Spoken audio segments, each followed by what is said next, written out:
覧いただきありがとうございます。公文構造です。先日アップロードした動画と内容的には全く同じです。解説付きの動画を作ってほしいというリクエストをいただいたので、同じ内容の動画で解説付きでお届けしています。ご覧いただいているのは、地塗りも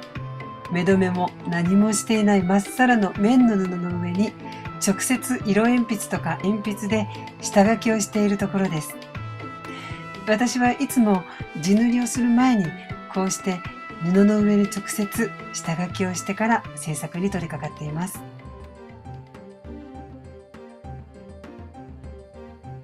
前回制作過程をアップロードした時にもっと細かく見てみたいというありがたいお声をいただいたので、今回かなり細かく下書きの段階からお伝えしています。なのでいつもよりもちょっと長い動画になりますけれども、よろしかったら最後までご覧ください。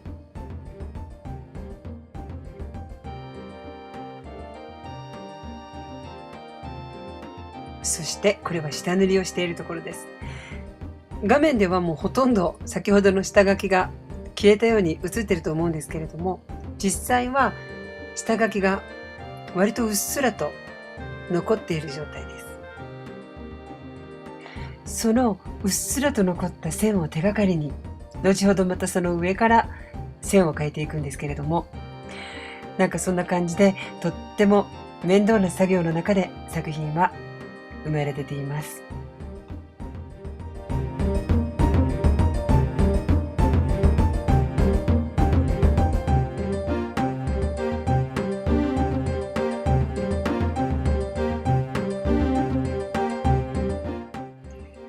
そしてさらに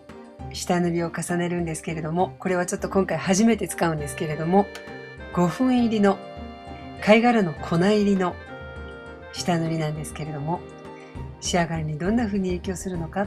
そんなところを試してみたいなと思って今回初めて使います。そしていよいよ色をつけていくんですけれども、最初はこのように大胆に全然関係のない色を直感でのせていきます。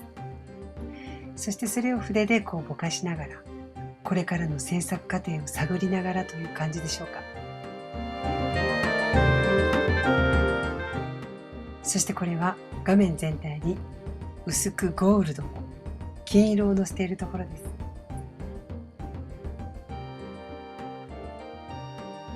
す。そして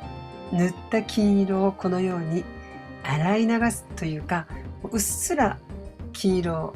下地につけたかっただけなので、洗い流してさらに乾いた上からヤスリで研磨しているところです。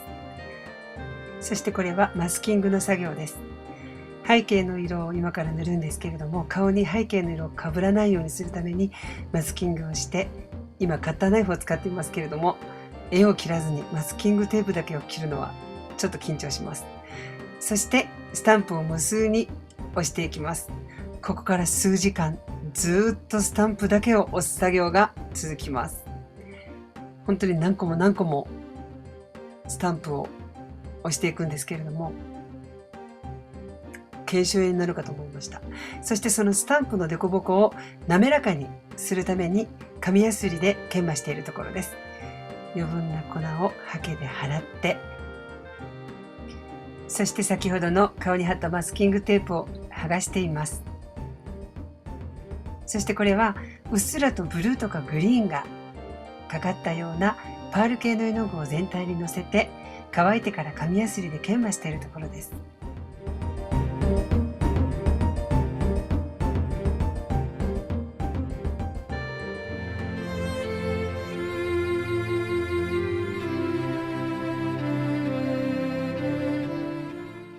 そして今度は逆に顔の色が背景につかないように背景側にマスキングをして、いよいよ顔に取り掛かっていっているところです。本当になんか同じような作業が続きますよね。もう本当に制作っていうのは地味だなと改めて思います。目にもこのようにいきなり大胆な色をのせていますけれども、この後どんどん塗っては陰影、塗っては陰影という感じで、最初のこのカラフルな色は全部消えてなくなってしまうんですけれども、いよいよ顔に影が入っていっています。と思ったらまたこのように白で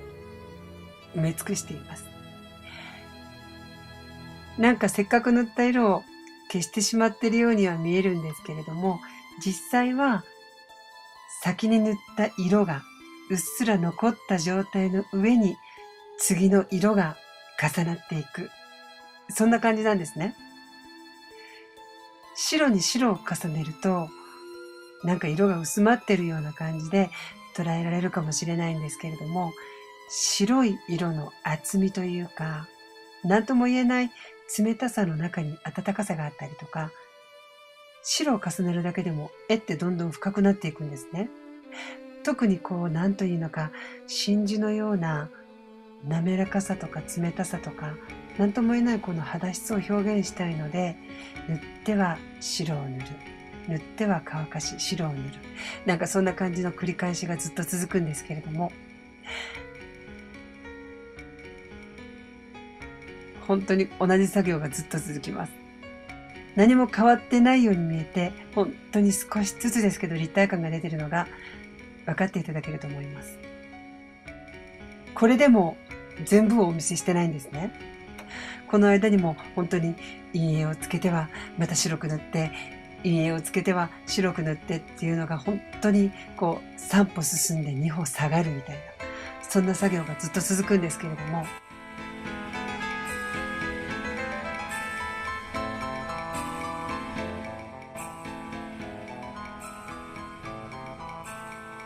また白を塗ってますけれども、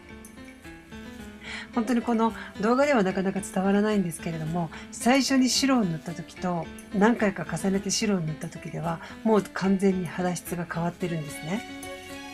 そしてこの今陰影をつけてるんですけれども、塗ってるように見えるんですけれども、実際は細かい線が何本も重なってハッチングというんですけれども、ハッチングという技法で陰影をつけてるので、その線を滑らかにするためにまた白を重ねて、そしてまた線で陰影をつけて、本当に同じような地味な作業が繰り返されます。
はい、というわけで一通り肌が完成したところです。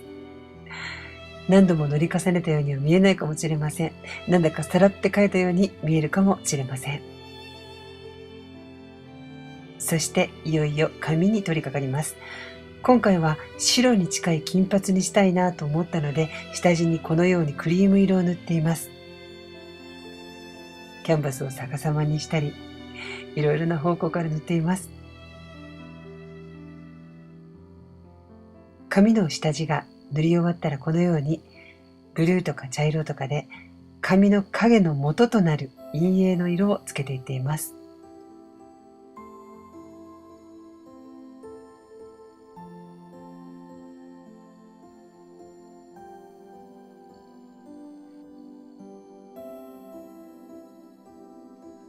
順調に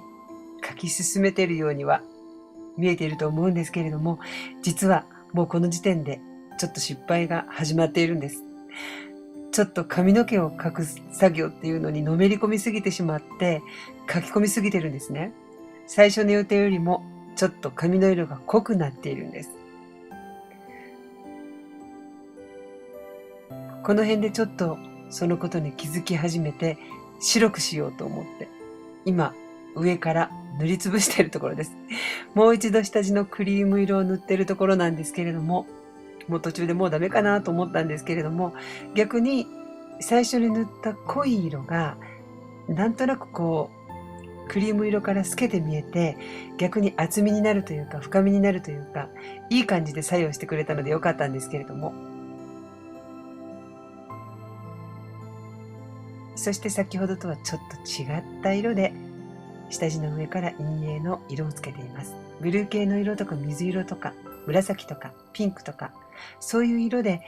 ところどころ陰影をつけて、そしてその上からまた一本ずつ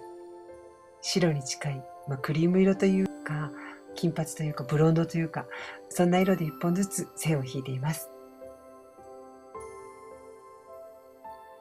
本当に今回この30号というサイズで描いているので、髪の毛の作業もかなり時間がかかったんですね。一本一本髪を埋めていく作業の中で本当にいろいろなことを考えます。このざんばらの髪の毛は最近よく描く髪の毛の描き方なんですけれども、私が子供の時に、あれは確か小学校に上がる前の頃だったと思います。どうしても髪を切りたくなくて、親に無理やり散髪屋さんに連れてかれて、もう切られるんだったら自分で切るって言って自分で髪の毛を切ったことがあって、その時に髪の毛がざんばらになったことがあって、なんかそういうことが髪の毛を描いてて思い出すことがとてもあったので、そうだ、こういうネガティブな思い出も全部作品にしてしまおうと思ったのがこの髪の毛の始まりです。そして髪の毛が一通り完成したところです。いよいよ目に取り掛かります。今回ちょっと描き方というか塗り方というか、ちょっとアプローチを変えてみました。以前アップロードした黄色い作品とかセーラー服の作品をご覧いただけている方は、なんかあの時と描き方が違うって気づいていただけた方もいるかもしれません。それから私がいつも心がけているのは、一枚の絵の中で今までのやり方とはほんの少しだけ変化を持たせる。なんか新しいことにちょっとだけ挑戦するっていうことを心がけるようにしてるんですね。本当に毎日毎日絵を描いてると単なる作業になるというか、無意識で手が動くっていうそういうことがあったりするので、なんか無意識に絵を描くっていうのはなんか違うなって思ってるんです。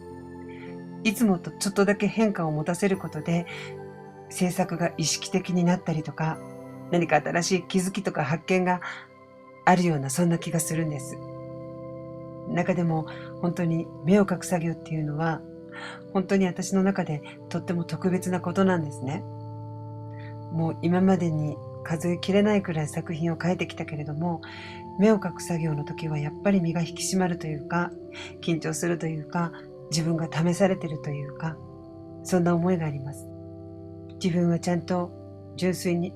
絵と向き合えているのかどうか、本当に私はちゃんと心を込めて描けているのか、そんなとこをなんか絵に試されているというか、そんな感じがします。本当に私はこの目を描きたくて絵描きになったと言っても過言ではありません。本当に漠然と絵を描いていきたいと思った20代に子供を描きたいなって、そう思って学童保育とか保育学教室で子供たちと接する中で、本当に子供たちの目っていうのは現代社会もそうだし、自分自身も見透かされているような、そんなドキッとしたような瞬間がたくさんあって、そんな時の思いがやっぱり溢れ出ることがあります。本当にオリジナリティとワンパターンっていうのは紙一重なんですけれども、やっぱり今後もいろいろなことに挑戦しながらも、顔以外にも変えていきながらも、やっぱり目というのは私の中で特別なので、もっともっと追求して皆さんの心に残るような、突き刺さるような、そんな目を描いていきたいなって思います。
無事に作品が誕生しそうです。前回と同じ動画ですけれども、